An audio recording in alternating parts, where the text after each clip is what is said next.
साथियों, आज भारत तेजी से विकसित होने के लक्ष्य की तरफ आगे बढ़ रहा है, लेकिन इस समय भारत कई विराट चुनौतियों का मुकाबला भी कर रहा है।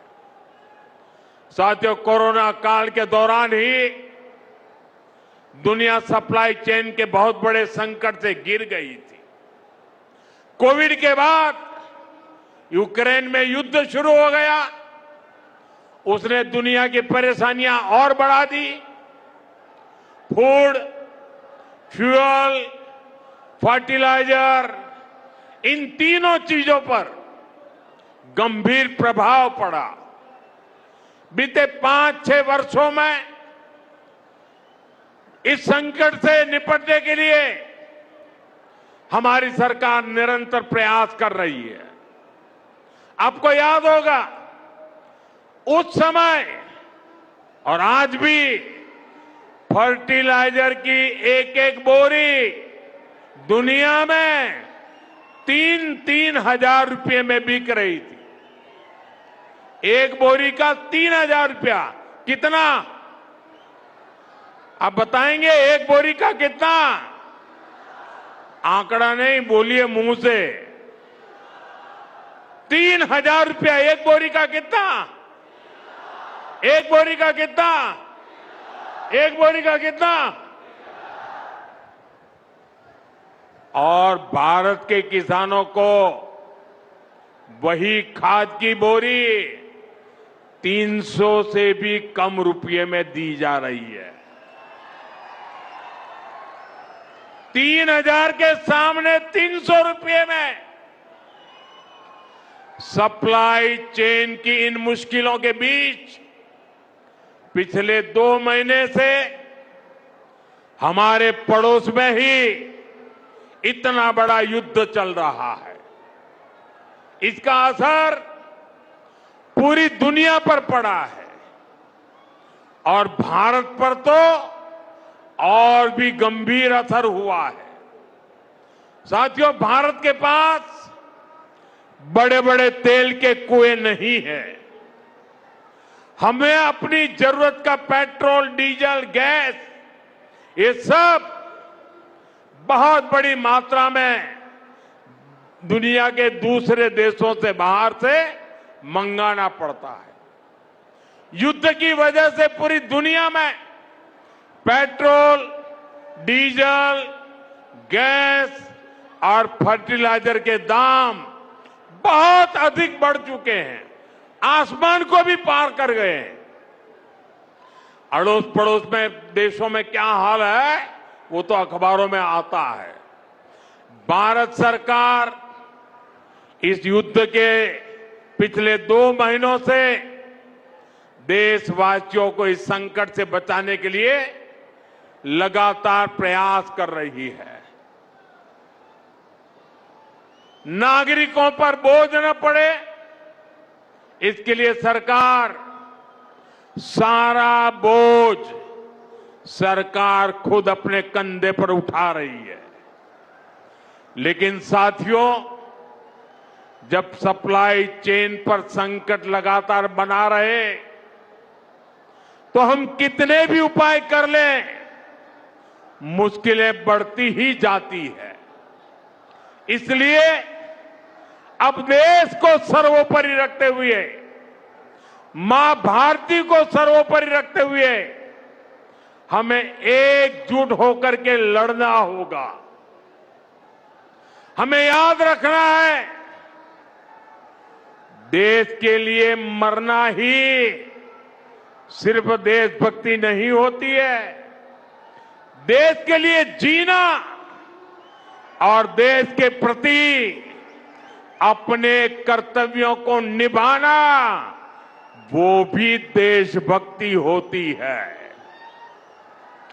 इसलिए वैश्विक संकट के इस समय में हमें कर्तव्यों को सर्वोपरि रखते हुए कुछ संकल्प लेने होंगे और उन संकल्पों को पूरे समर्पण भाव से पूरा करना होगा। जैसे एक बड़ा संकल्प है पेट्रोल डीजल का संयम से इस्तेमाल करना। साथियों, हमें पेट्रोल डीजल का उपयोग कम करना होगा। शहरों में जहां मेट्रो है वहां हम तय करें कि हम मेट्रो का ही उपयोग करेंगे, ज्यादा से ज्यादा मेट्रो में ही जाएंगे। अगर कार में ही जाना जरूरी है तो फिर कार पूल करने का प्रयास करें और भी लोगों को साथ बिठा ले। अगर हमें कहीं सामान भेजना हो तो कोशिश करनी है कि वह ज्यादा से ज्यादा रेलवे गुड्स के जो ट्रेन होती है रेलवे की सर्विसेज से भेजे, ताकि इलेक्ट्रिक रेलवे होने के कारण पेट्रोल डीजल की जरूरत नहीं पड़ती है। जिन लोगों के पास इलेक्ट्रिक व्हीकल है वो भी कोशिश करें कि इलेक्ट्रिक व्हीकल का ज्यादा से ज्यादा उपयोग करें। साथियों, हमने कोरोना के समय में वर्क फ्रॉम होम की, ऑनलाइन मीटिंग्स की, वीडियो कॉन्फ्रेंस की, ऐसी अनेक व्यवस्थाएं विकसित की और हमें आदत भी हो गई थी। आज समय की मांग ऐसी है कि उन व्यवस्थाओं को हम फिर से शुरू करें तो वो देश हित में होगा। Work from home, online conferences, virtual meetings, इनको हमें फिर से प्राथमिकता देनी है। साथियों, आज जो संकट है उसमें हमें विदेशी मुद्रा बचाने पर भी बहुत जोर देना होगा, क्योंकि दुनिया में पेट्रोल डीजल इतना ज्यादा महंगा हो गया है, पहले से कई गुना ज्यादा कीमतें बढ़ गई है। तो हम सबका दायित्व है कि पेट्रोल डीजल की खरीद पर जो विदेशी मुद्रा खर्च होती है, पेट्रोल डीजल बचाकर हमें वो मुद्रा भी बचानी है। इसके लिए हमारे छोटे छोटे प्रयास भी देश की बहुत मदद कर सकते हैं। जैसे आजकल जो विदेशों में शादियों का, विदेशों में घूमने का, विदेशों में वैकेशन पर जाने का मिडिल क्लास में कल्चर बढ़ता जा रहा है। हमें तय करना होगा कि जब ये संकट का काल है और हमारी देशभक्ति हमें ललकार रही है, तो कम से कम एक साल के लिए हमें विदेशों में जाने की बातों को टालना चाहिए। भारत में बहुत सारी जगह है, वहां हम जा सकते हैं। बहुत कुछ भारत में किया जा सकता है। इस बेटी को नीचे बिठाइए, उसे थक जाएगी। उस बेटी को बिठाइए। वो थैंक यू बेटा, थैंक यू। बैठिए, आप नीचे बैठिए। मैंने देख लिया बेटा, उसको देख लिया, अब आप बैठ जाइए। हाँ, इस छोटी बच्ची को क्यों परेशान करते हो भाई? इन बच्चों को बैठने दीजिए प्लीज। बच्चों को परेशान मत कीजिए जी। साथियों, हमें विदेशी मुद्रा बचाने के जो भी रास्ते हम लोग अपना सकते हैं, हमें बचाना होगा। साथियों, गोल्ड यानी सोने की खरीद एक और पहलू है जिसमें विदेशी मुद्रा बहुत अधिक खर्च होती है। एक जमाना था जब संकट आता था, कोई युद्ध होता था, तो लोग देश हित में सोना दान दे देते थे। आज दान की जरूरत नहीं है, लेकिन देश हित में हमको ये तय करना पड़ेगा कि साल भर तक घर में कोई भी फंक्शन हो, कोई भी कार्यक्रम हो, हम सोने के गहने नहीं खरीदेंगे, सोना नहीं खरीदेंगे। विदेशी मुद्रा बचाने के लिए हमारी देशभक्ति हमें चुनौती दे रही है और हमें इस चुनौती को स्वीकार करते हुए विदेशी मुद्रा को बचाना होगा। साथियों, ये समय एक और बड़े सबक का भी है। एक समय था जब हम कॉपर एक्सपोर्ट करते थे, लेकिन आज भारत के सामने स्थिति ऐसी बन गई कि अब हमें कॉपर को भी इंपोर्ट करना पड़ता है। हमारे देश में हड़तालें करवाकर कॉपर प्लांट्स को ठप करवा दिया गया और अब हालत ये हो गई कि हमें कॉपर बाहर से मंगाना पड़ता है और उसमें विदेशी मुद्रा खर्च होती है। इसलिए मैं ऐसे सभी श्रमिक समूह मजदूर संगठनों से भी कहूंगा कि हमें ऐसी बातों का जरूर ध्यान रखना चाहिए।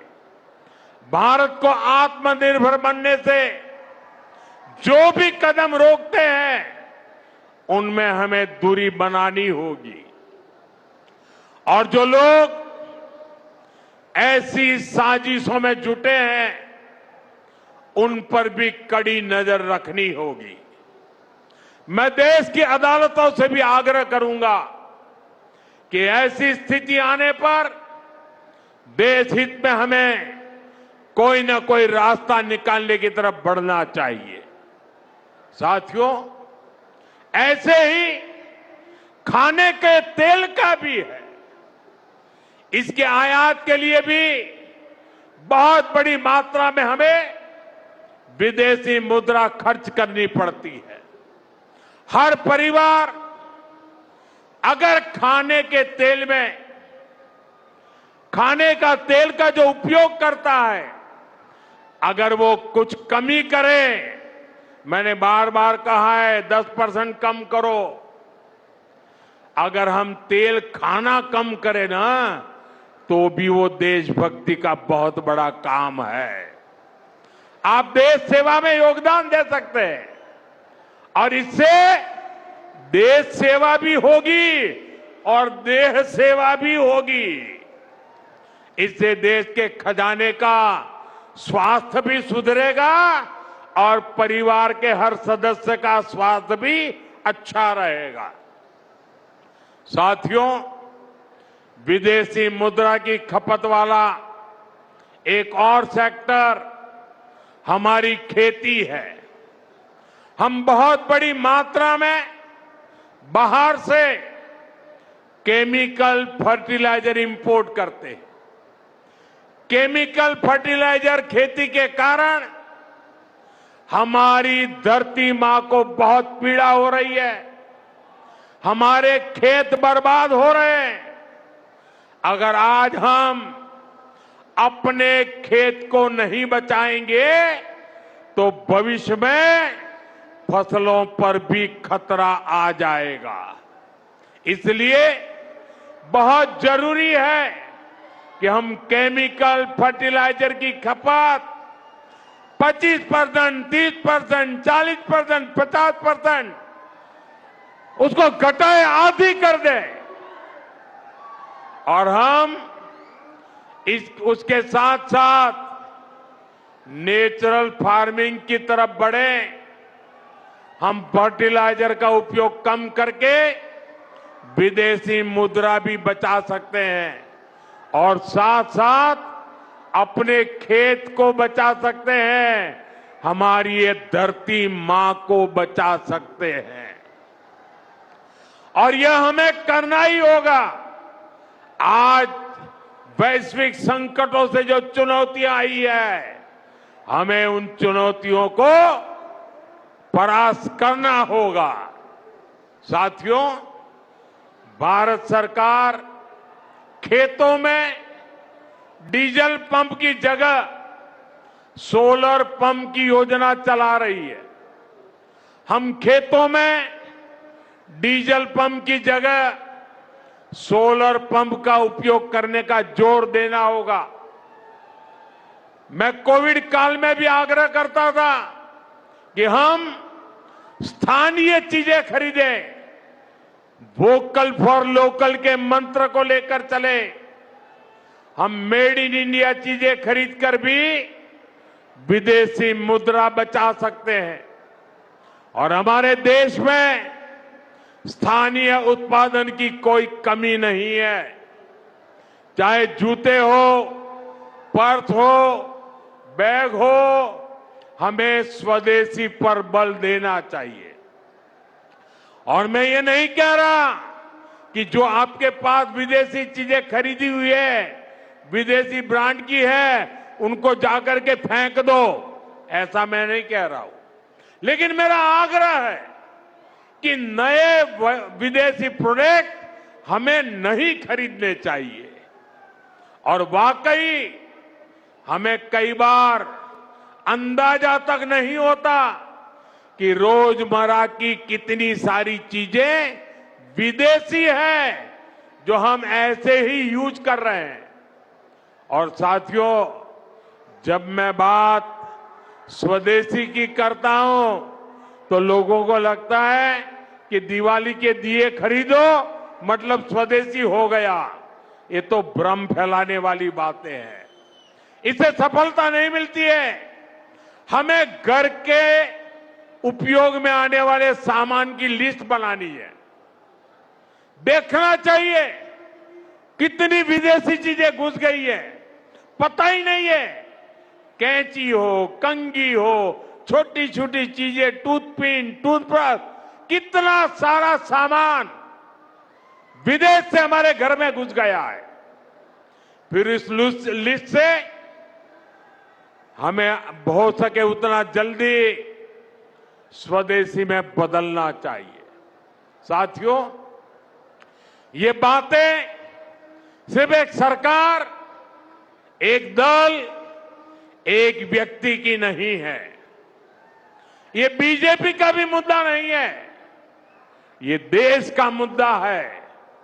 और इसके लिए हर नागरिक, हर राजनीतिक दल, हर सरकार, हर समाज, हर संगठन को संकल्पबद्ध होगा।